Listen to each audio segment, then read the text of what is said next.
Om Shri Ram Jai Ram Jai Jai Ram. Om Shri Ram Jai Ram Jai Jai Ram. Om Shri Ram Jai Ram Jai Jai. It's Swami Satchidananda would give any talk he gave. And this week we mark the anniversary of Papa's Sannyas Day, the day that he took initiation from Ram into the time of his life that he practiced intense sadhana. Papa writes in his own book, it's autobiography, that in quest of God, for nearly a year, Ramdas struggled on with a world full of cares, anxieties, and pains.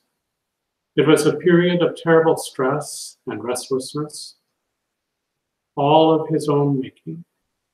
In this utterly helpless condition, full of misery, where is relief? Where is rest? This was the heart's cry of Ramdas. The cry was heard, and from the great void came the voice, "Despair not, trust me, and thou shalt be free." And this was the voice of Ram, or God. These encouraging words of Ram proved like a plank thrown towards a man struggling for very life in the stormy waves of a raging sea. The great assurance soothed the aching heart of helpless Ramdas, like rain on a thirsty earth, thenceforth a part of the time that was formerly totally devoted to worldly affairs, was taken up for the meditation of Ram, who for that period gave him real peace and relief. Gradually, love for Ram, the giver of peace, increased. The more Ramdas meditated and uttered his name, the greater the relief and joy he felt. Nights, which were free from worldly duties, were, of course, time utilized for Ram Bhajan, with scarcely 1 or 2 hours rest. His devotion for Ram progressed by leaps and bounds. During the day, when cares and anxieties were besetting him due to monetary and other troubles, Ram was coming to his aid in unexpected ways. So whenever free from worldly duties, be the period ever so small, he would meditate on Ram and utter his name. Walking in the streets, he would be uttering Ram, Ram.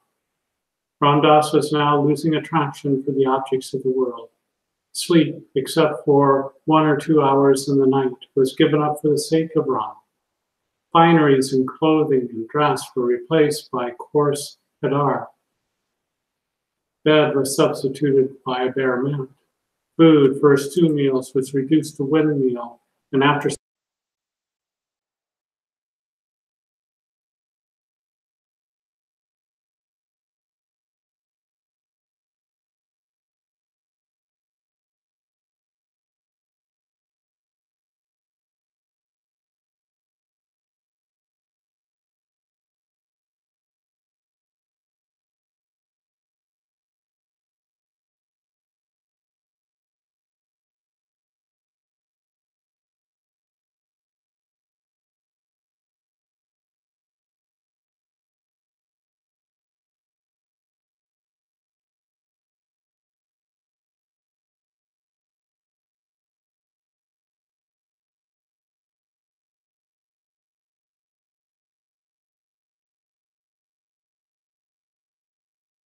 spiritual progress. Off and on, he is prompted by Ram to read the teachings of Sri Krishna, Bhagavad Gita, Buddha, Light of Asia, Jesus Christ, New Testament, Mahatma Gandhi, Young India, and Ethical Religion. Young plant of bhakti in Ram was thus nurtured in the electric atmosphere created by the influence of these great men on the mind of humble Ramdas. It was at this time that it slowly dawned upon his mind that Ram was the only reality and all else was false. Whilst desires for enjoyment of worldly things were fast falling off, consideration of me and mine was also wearing out. The sense of possession and relationship was vanishing. All thought, all mind, all heart, all soul was concentrated on Ram, Ram covering up and absorbing everything.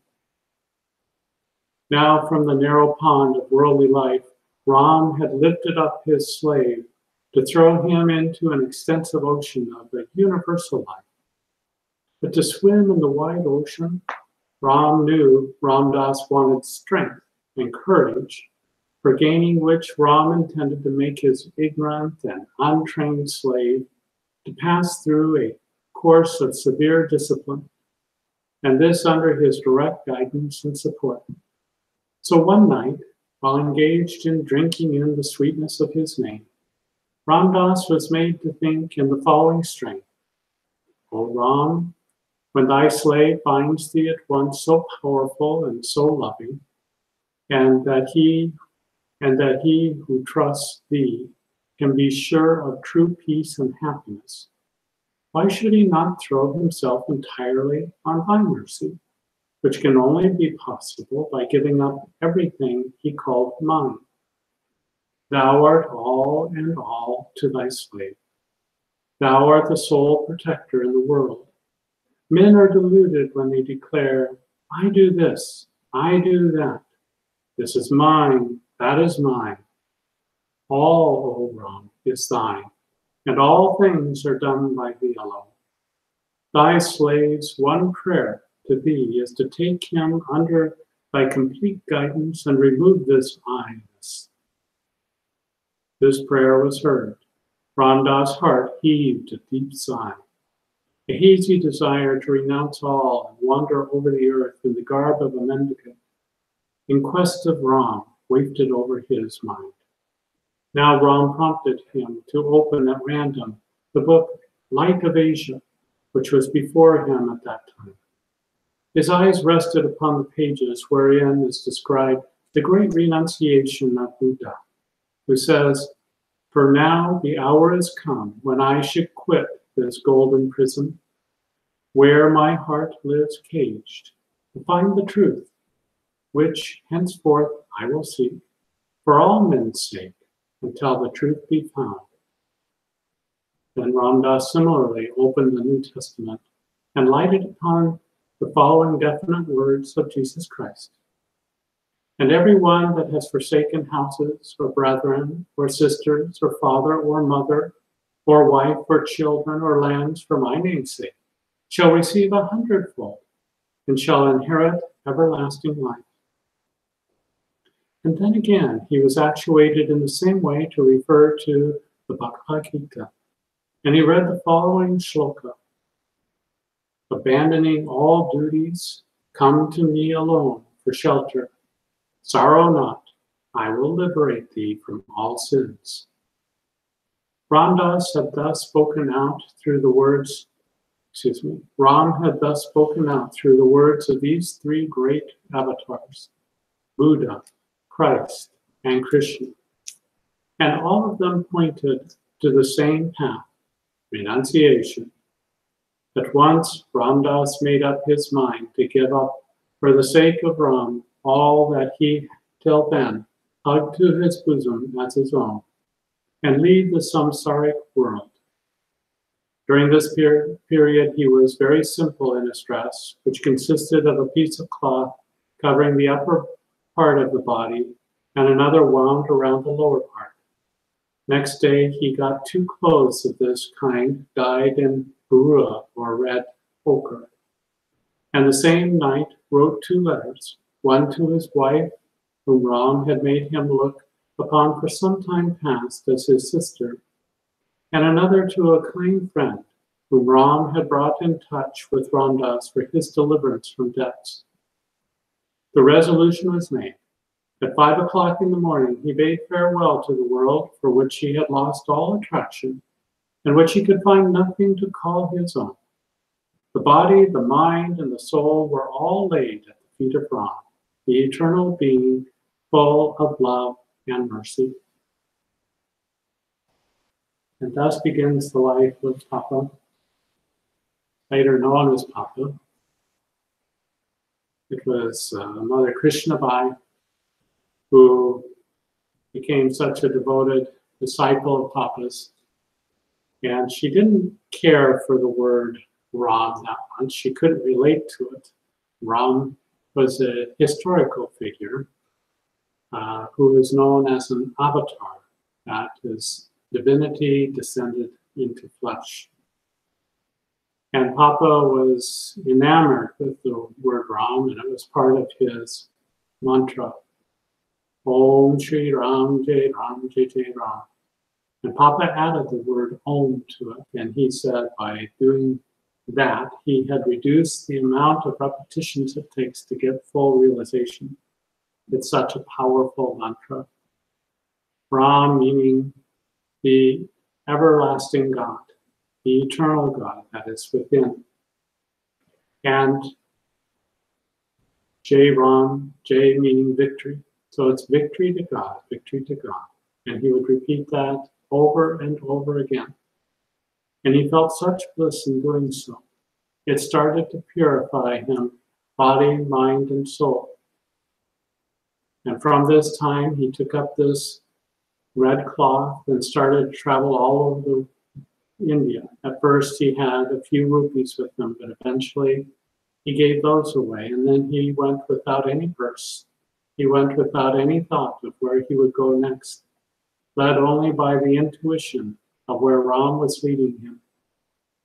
And taking him all around India, he would go from place to place. Finally, he settled into a cave not that far from where he had started from, after he had traveled for a year all around India. And there, from midnight until 3 a.m., by a kerosene lantern, he would write, "Be in search of God, man's eternal quest."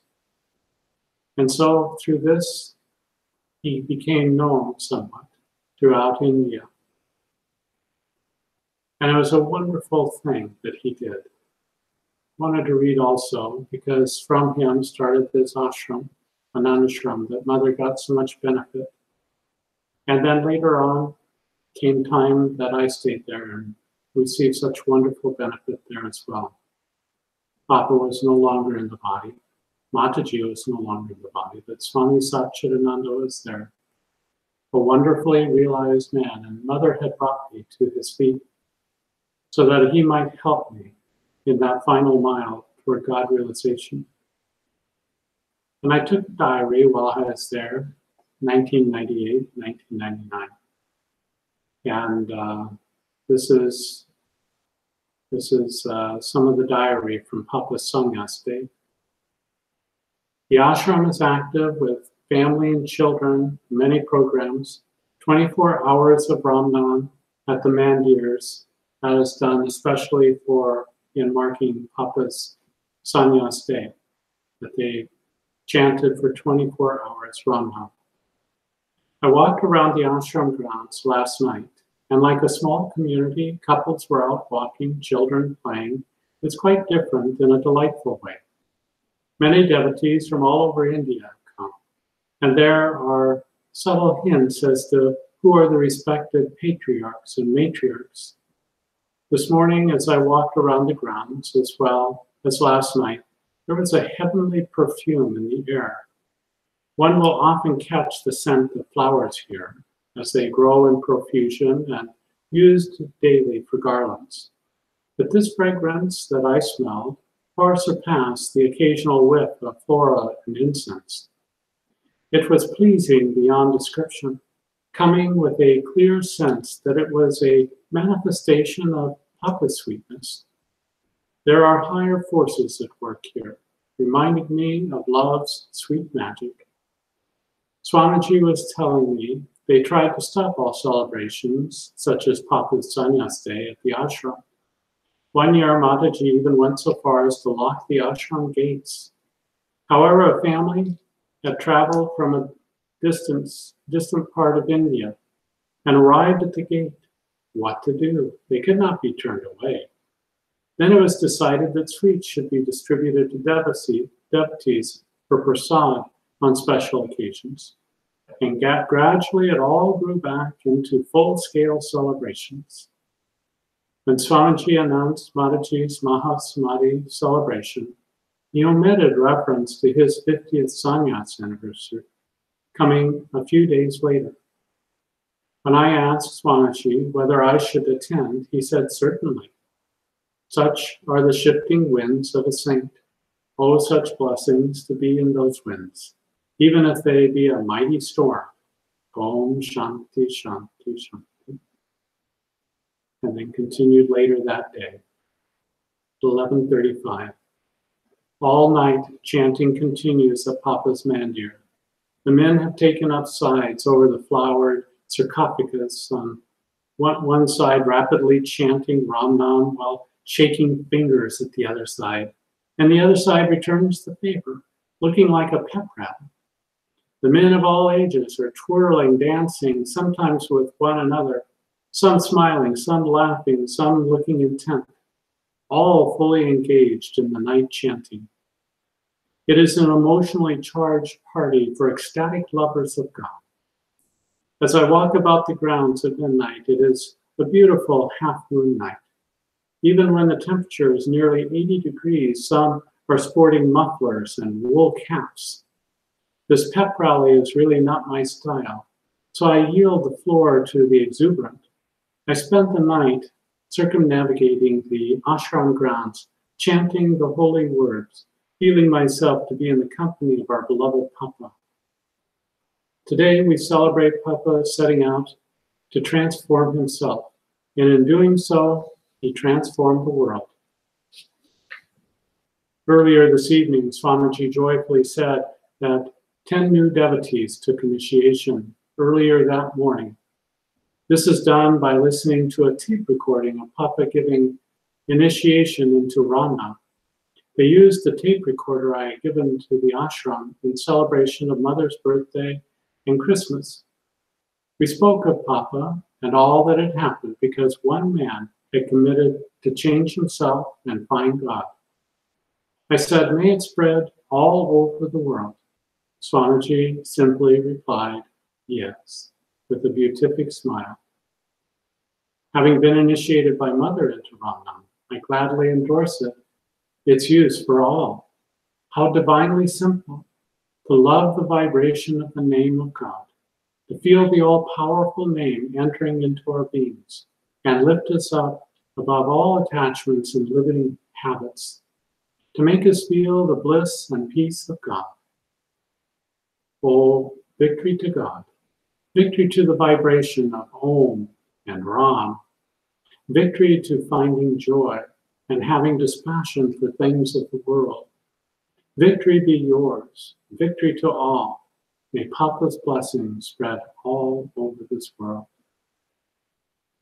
And then later that day, or the next day, while Swamiji came round the bhajan hall and all were singing Ramnam, the setting sun lit the clouds with a brilliant Swami orange. The mandir has just closed after 24 hours of chanting Ramnam. Then the chanters marched around the ashram with the sacred name on their lips. As we looked at the sunset panorama of color, I commented to a man standing next to me, it is as if the heavens themselves are proclaiming Papa's sannyas day. The cymbal player standing next to me said, you are being a poet, sir. I said, no, it is all of nature that is poetry. Swamiji, listening to this exchange, said, you do not have to put on sannyas clothing to be a renunciant. Many who have not taken sannyas vows are not attached to anything. This was a time I felt he was speaking directly into my soul. The meaning and vibration of his words went into the very cells of my body. He continued, many householders live in this way. They have tyaga, inner renunciation. They have things, but their attitude is that God has given it to them and will take it away sometime. It is this way they are unattached to the things of the world. Others may not know it about them, but still it is true. After some moments of reflection, I said, the world may not know it, but God knows it. Swamiji, yes, the world may not know it. I felt these were God's instructions to my very soul. Oh, what blessings to be in the presence of a God being. Om Shri Ram Jai Ram Jai Jai Ram.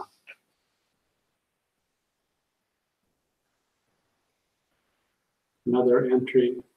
Learning to imbibe spiritual truths is essential to leading a spiritual life and a precursor for absorbing truth directly from the source.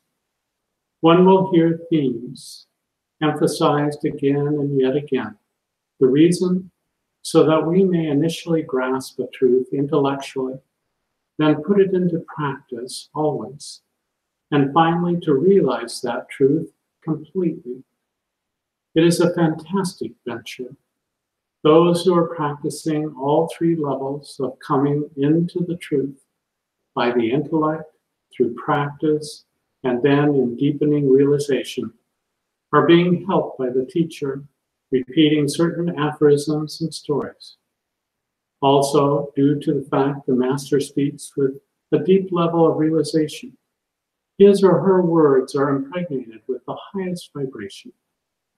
Since the source of this, for a truly realized soul, is God consciousness, his very speech has the power to lift the consciousness of the listener to the greatest heights of which he or she is capable. The power of God within the Guru may even stretch the capacity of disciples to their limits and even beyond. The beams of Mother's radiance were so great, I often had a headache after meeting with her, feeling that I had been through a workout just to be in her presence. Even when the topic seemed more mundane, with Mother, everything is God, so there is no strict distinction between worldly and spiritual topics. Feeling bored, sleepy, or other tamasic reactions while in the Master's presence are the ego's attempt at stalling spiritual progress for the sadhaka. I heard this before, and I know all of this. Is the ego keeping the devotee from going deeper, taking the next step, and getting over barriers? This is the life and challenge for becoming spiritually illumined. All lessons in life are contained in discipleship. The first order is to find a realized master who has a commission from God and Guru to bring souls back to their source. And then surrendering to their teachings is the way to God. Mother would always say to listen to the Guru within, but the outer Guru has also come to round off the sharp edges of the aspirant. A master's training can test you through and through. One needs to be careful that it is not the ego within giving directions. The sincere devotee will always be led correctly. Whatever your path, when it is true, it will lead you to greater purity of mind, to be more highly attuned and in spirit inner harmony with highest truth. May we all learn perfect discipleship to God and Guru. As Mother quoted Master, God is the Guru. We are all his disciples. Om Tat Sat. And an additional note, when Swamiji said, we use the new tape recorder, the one I given as a gift for the initiation, I said, so Swamiji, the new tape recorder was also initiated. He had a good laugh over this. And continued later that day. As long as you identify with any aspect of individual self, you are by definition not being the true self. If, for example, you have pleasure or pain in a particular part of your body, let us say a finger, as the finger, you are not the toe. You may see the toe as a competitor for food, energy, and attention. Your arm perfectly knows your finger is its extension, but the finger may not recognize the arm as its source. The heart and brain both may claim to have superiority to the finger, but in reality, they are all parts of one body that functions best when all parts operate harmoniously. One part of the body may sacrifice itself for the whole if there is an extreme need. For instance, a hand may be sacrificed if infected with gangrene. The mind tends to focus on one part of the body or another, but pure consciousness is aware of the whole in a way the mind cannot. When all parts work together, it creates the optimal person. Consciousness knows the mind, heart, and all body parts are part of self. When all parts cooperate with self, harmony is created. When self and all parts cooperate with the Supreme Self, a beautiful state of being is achieved. And when the self of soul is merged with the universal being of God, perfection is attained. Whether it is a finger and toe, neighbor and neighbor, or nation and nation, when all recognize their individual roles and their oneness in spirit, then the golden age will have arrived. Om, peace, bliss, amen. And finally, lessons of a child. This evening, while having darshan with Swamiji, a mother, father, and a child who is walking pretty well were also there. Some wonderful lessons were in the making as I entered. All the fun of Ram. Lesson number 1. Swamiji loves children who visit him. He claps for them, puts them on his lap, gives them candy, then tells them not to eat too much candy. And children are totally glued to him. Tonight he gave his crystal pendulum to a toddler. The child had great fun with it. He carried it about, swinging it, batting with it. Meanwhile, Swamiji was cool and calm as he looked on. Then the child picked up a plastic ruler sitting on Swamiji's table and played with the ruler with equal enthusiasm. Then moved on to his mother's watch. All that he played with, he did without differentiation. Swamiji's precious crystal, a plastic ruler, his mother's watch. Lesson: to one who is childlike, all the world is seen equally. The lump of gold, the diamond, or the clod of earth are the same. A realized soul sees the entire universe reflected in a dewdrop hanging from a blade of grass. Lesson number 2. Whenever the child came within danger of harming something in the room or in being harmed himself, the mother rushed to his protection, whereas the father sat in repose. Lesson: the mother of the universe cares for every one of our needs if we depend upon her completely. Lesson number 3. As I was leaving from across the room, I kneeled to Swamiji. Just as I bowed down, the little boy, who is none other than Krishna himself, positioned his feet in front of me. I touched the boy's feet, and then I pranam to Swamiji.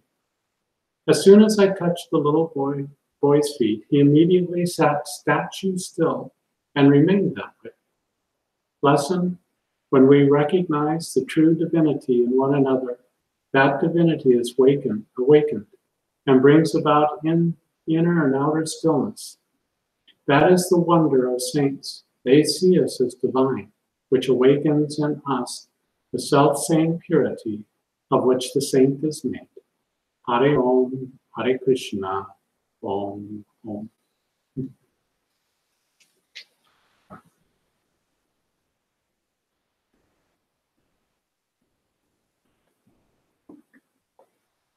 And typing in these diary notes is, I think,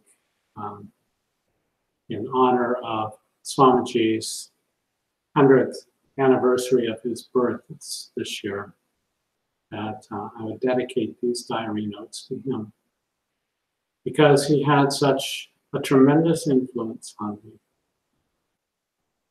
When I went to Anand Ashram, I thought at first that I was going there simply to practice deepening sadhana, that it would be a place where, of course, there was the chanting of God's name, that I could perhaps stay in my room and meditate, and then also be chanting Om Shri Ram.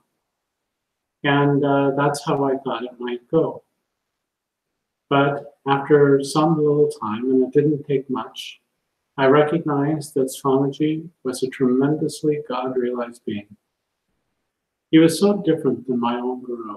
My own guru is so powerful walking into a room. And when she spoke with such tremendous power of God. And it was tremendous, it really was. With Swamiji, there is the same signature of God consciousness, but it was expressed so differently. He was quiet in his expressions. He didn't say much, but when he spoke, it had great meaning to it. And oftentimes, as I said, it would seem as if he would speak directly to my soul. And I felt those words and the vibration of it, even as with Mother, go directly into me. I felt that Mother had brought me there so that Swamiji could help me go all the way towards my God consciousness. I had gone through many experiences. When Mother gave me the title of Yogacharya, she said that I had gone through nearly everything that she had in terms of the mystical crucifixion. Now, not everything that she went through, I went through.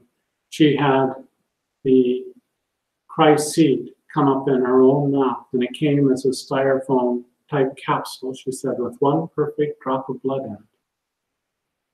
For years, it felt like a stone in my throat. And I tried to work it up, but eventually it began to dissipate. And she said, not everybody has that experience where it comes out in a physical form into the mouth. But I knew that what I had experienced in my throat was similar to what Mother had been speaking about, like Christ's seed coming up. I had not perfected myself in the way that Mother had. I hadn't done everything in perfect accord with her teachings. And I still knew that I had more to go. I still knew that there was something I had to do to go all the way to God consciousness so that I might have it so completely, so thoroughly that there is no break from it, that there is never a time when I was out of God consciousness. That is called sahaja samadhi, natural state, where you are not having to work at it. As Swamiji said, when you get to that state, you don't no longer have to practice sadhana because you are in a continuous state of that.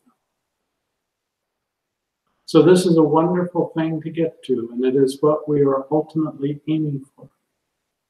But it takes purification, and how near or how far we are from the goal, we cannot say, because the mind does not have the capacity for measuring that.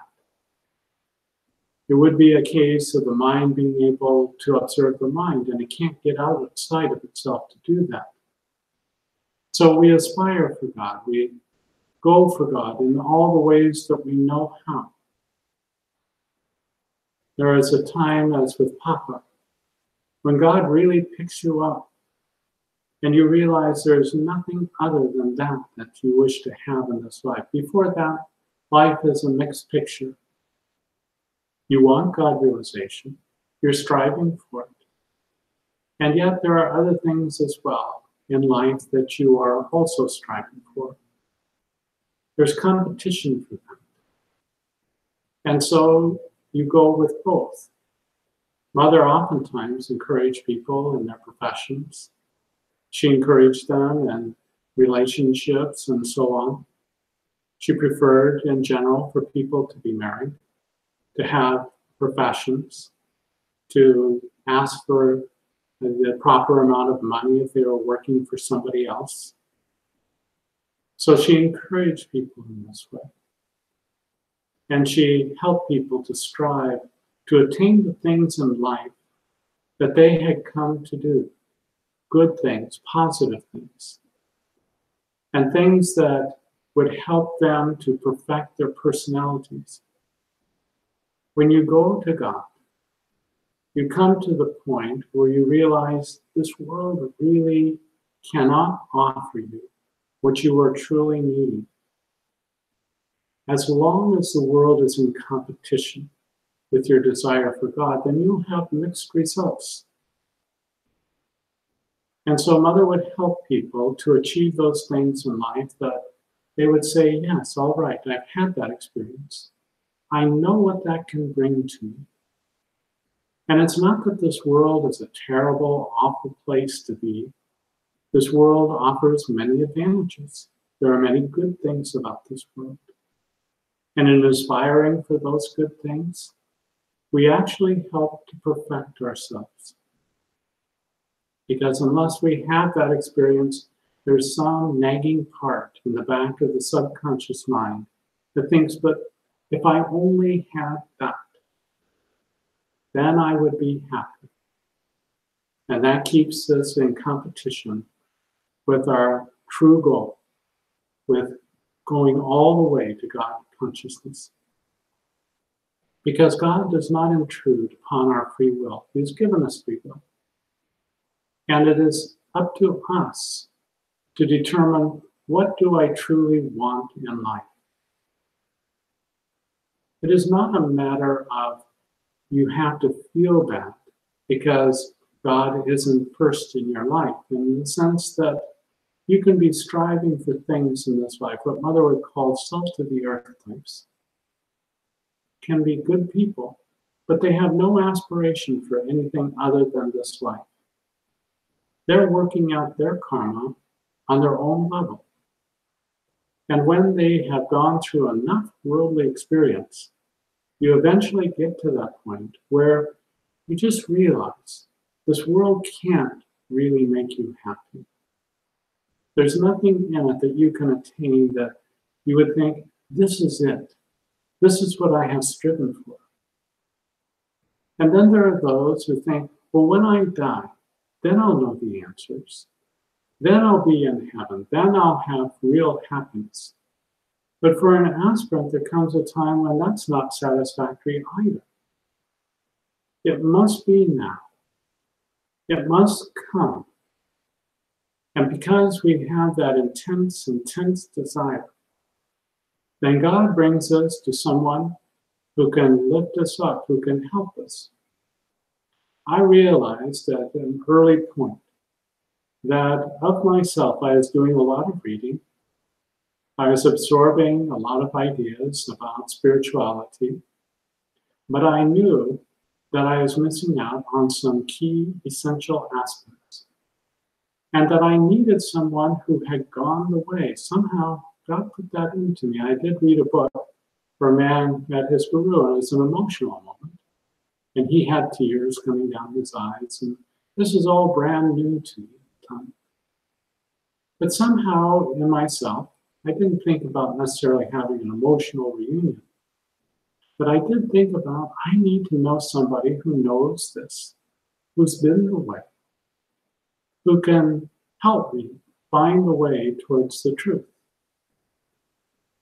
And that started me on a long journey of search. When I look back on it now, it wasn't a tremendously long period of time. It was less than a year. But at the time, it seemed like an eternity. And as I looked for my teacher, for my guru, I went from this one to that one. And I thought, no, not this, not that. When I met Mother, I felt the power of God in her. I was lifted up by her speech. She spoke about things I had no real knowledge about. And yet I realized that even when she used the word God, which generally I was not interested in at the time, that I wasn't looking for the nearest exit. She used it in a completely different, totally new way. Sometimes people get tripped up on words because they have past associations that are unpleasant to them, things that they have rejected. I never rejected God, but I didn't feel like I knew anything about God. There could be a God, there may not be a God. I just simply didn't know. And I wasn't going to pretend to something that I didn't have any understanding of. So Mother began me on this brand new journey. So this is the way that it is for us. When we come to that point, and God brings us to one who can take us all the way. And because I had not completed that journey, then God took me to Swami Satchidananda after Mother's passing. And Mother had such love and such regard for Swamiji. She used to call him Satch, Swami Satchidananda, as a nickname. Something I would never do, that she would do. And she had great love for him. And they exchanged letters with one another and so on. So it's a wonderful thing to have this relationship. And I oftentimes said that Swamiji was my second mother in the sense that he had come to help me, even if Papa had come to help Mother. And so God provided, even though I was slow and I was a laggard and I wasn't getting my complete realization while Mother was still in the body, that was my fault. Nothing with her. She would oftentimes say, if you worked even a portion of how hard I work, for you to get your God realization, you would have it in a hurry.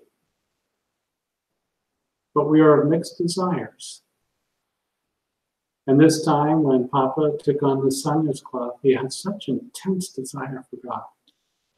And I remember coming back from a spiritual service up in Victoria, coming back on the ferry and getting off of the ferry and then seeing all these pumpkins. It's fall time, obviously. Seeing all these pumpkins out in the field. They were this wonderful bright orange. And I thought they looked like so many different flames out there. And then it suddenly occurred to me, that's why sadhus and swamis wear orange. Because that flame of the kundalini is burning in them. The flame of renunciation is burning inside of them, if they are what they should be. And so that came as a revelation to me at the time, that this orange color was that of the flame of the kundalini and purification. And how wonderful that was. And that Papa came to the point where he no longer wore the orange, he wore white. And I thought, well, the flame had done its job. And everything inside of him was purified, so his color was now white instead of orange. He wasn't in that stage any longer. And isn't that wonderful? So this journey that we take, us sannyas, we do not need to wear that orange color on the outside. I've met many different swamis, and most of them don't measure up. It's not that they're necessarily hypocrites, they just haven't really achieved that intense renunciation. They can even live the life somewhat on the outside, but on the inside, they aren't there yet. They may be members of organizations, and they may be there and wearing it as a status. When Swamiji was having these celebrations at the ashram, there were many Westerners who had come there. And so I think with a little sense of humor, Swami Satchidananda put me in charge, what he said, put me in charge of the Westerners. And every time Swami Muktananda, who was Gopi at the time, he would see me, and from a distance, he would start laughing with his great bass laugh, wonderful laugh, and he would say, "There's David in charge of the Westerners." And he'd just break into gales of laughter. And I thought, why is he laughing so much? Then I had to deal with the Westerners. The Westerners tend to be a whiny bunch. I don't like this, and I don't like that, and I want this, and I want that. And they were all directed to me. And I thought that's why Swami Muktananda is laughing, because he doesn't have to deal with it now. They've left it to me. And there was a group of swamis who were getting together on a porch. They're supposed to be down in the sadhudam. That's an area for the swamis. And they were up on this porch, and all night long they were chanting. And some of the Westerners came to me and they said they're keeping us up at night because they're chanting. And I thought, well, what's wrong with that? But they were complaining, so I took it to Swamiji. And so I asked the swamis first, or the sadhus, would they move? And they said, no, this is our ashram. It's made for us, not for you. And we're not going to move. And they were officially not in the correct spot, so that's when I took it to Swamiji. And he sent somebody, and they were removed not only from the porch, but from the ashram itself. They didn't have the right attitude, because they had that arrogance, they had that ego. And this isn't the way that it should be when you're wearing this orange color. But we all may have that inwardly orange color. I remember a woman talking to me. She's a Westerner, and she was following a path of Buddhism. And there was a woman nun who was encouraging her to become, this woman to become a nun. And she said, well, I'm not ready to shave my head yet. And she said, well, first you shave the inside of your head, then later the outside of your head, meaning you get inner renunciation first. But there's no need for many to have the outer garb or the outer conditions of a sannyas life. It's something that we find inside of ourselves. We gradually begin to feel that this world is not quite real. It is dreamlike, as you are feeling the higher reality of God inside of you. There's an uptake along with the dispassion that you might have for this world. Yesterday I was in getting some tests, and a CT scan and an MRI. And they have a hard time with me, harder than usual yesterday, getting blood from me. and finding that. And it took 8 pokes for them to be able to get it. And finally they gave up on it. They just couldn't get it. And there was 3 different nurses. And I had been sitting there and I've been chanting and feeling all of God. And they all said, "You're the best patient we've ever had." And the one woman, who the lead nurse there, she says, "I've been doing this for over 25 years. We've never had anybody like you. We keep on poking you and you're smiling and you're chatting with us and you're great."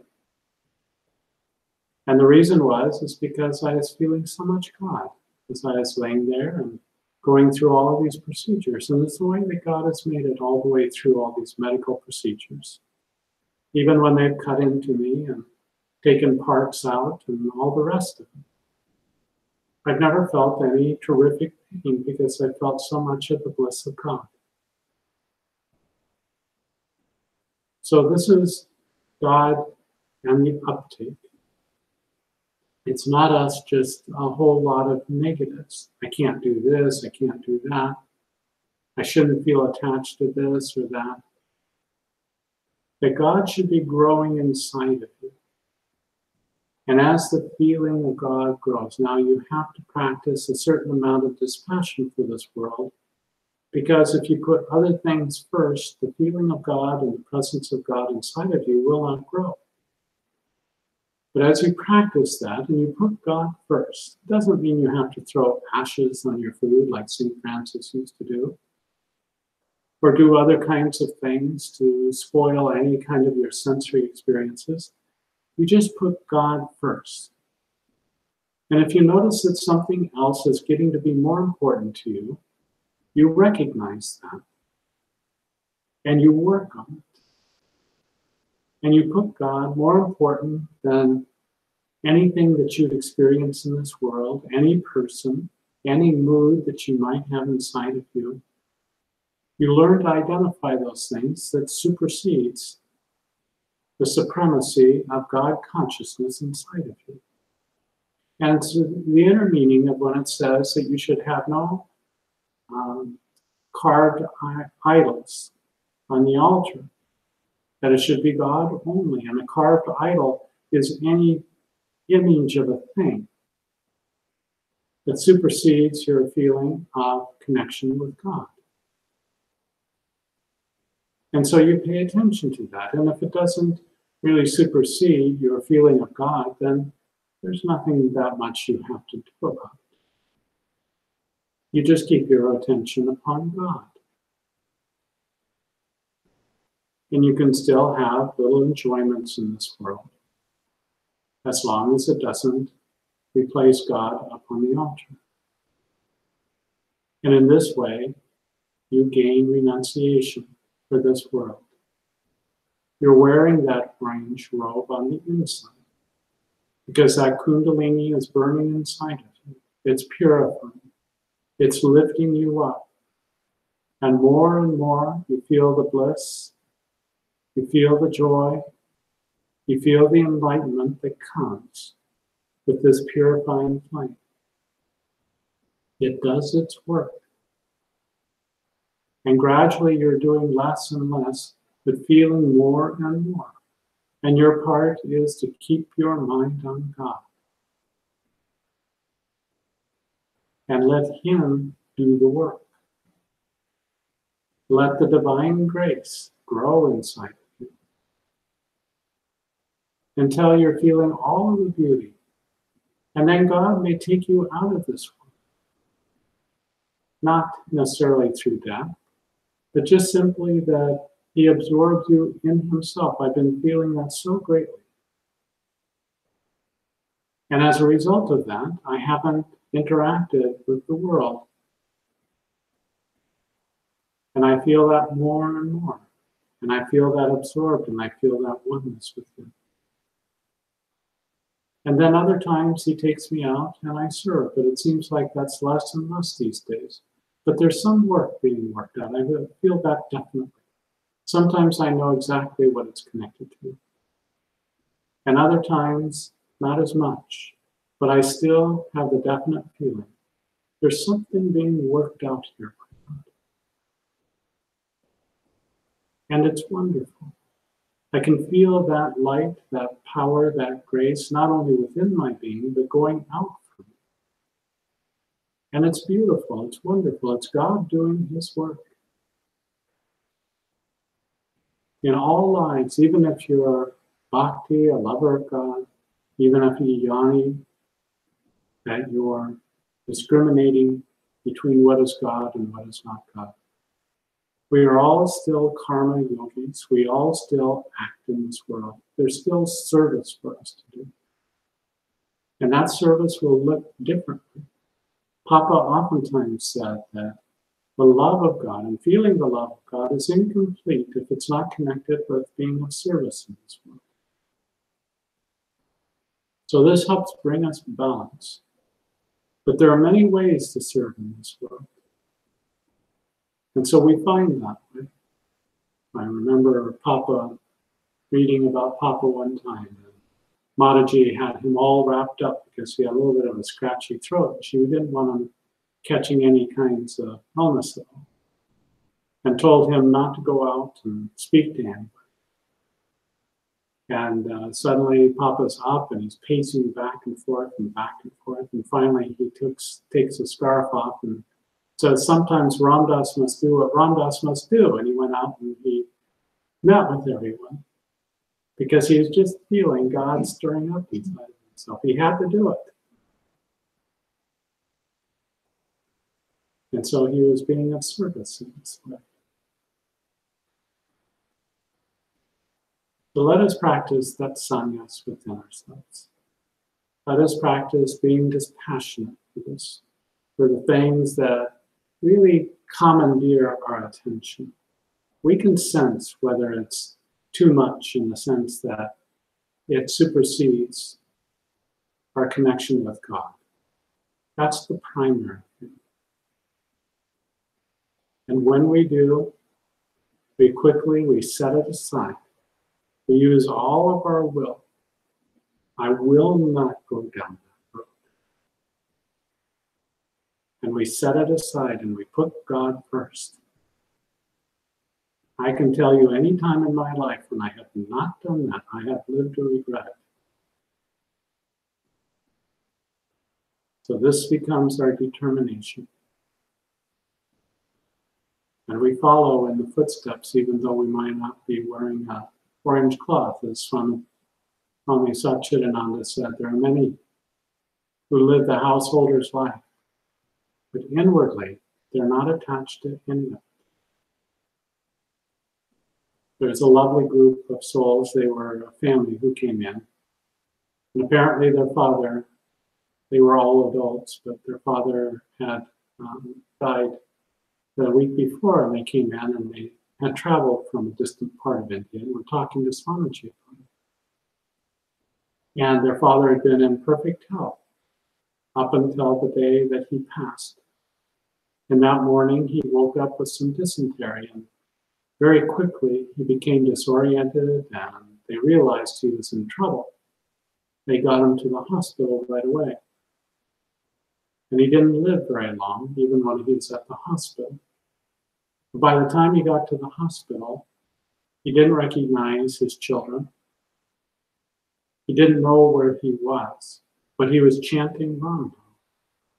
And he did right up until his last breath, even when he was disoriented to everything else in life. And when they were talking about this, they started out with a feeling of grief that their father had passed. But there is such a feeling of sacredness in the room as they recounted his last hours. And that he was chanting Ram Nam right up until the last, and everyone was uplifted. And feeling the beauty of that passing. This can only come through a lifetime of commitment and practice. But when it comes, it makes everything absolutely perfect. And we know that God is behind every single thing that happens in our lives. That's real renunciation, knowing that, really feeling that. God is perfectly orchestrating every single thing. Then our attention, then our mind is completely and totally focused on God. So let us follow in Papa's footsteps in that sense. That we learn to put God first and be so focused on Him that we feel His bliss and joy and light and upliftment always. Om Shri Ram Jai Ram Jai Ram. Om Shri Ram Jai Ram Jai Ram. Om Shri Ram Jai Ram. Bow to the great light of God.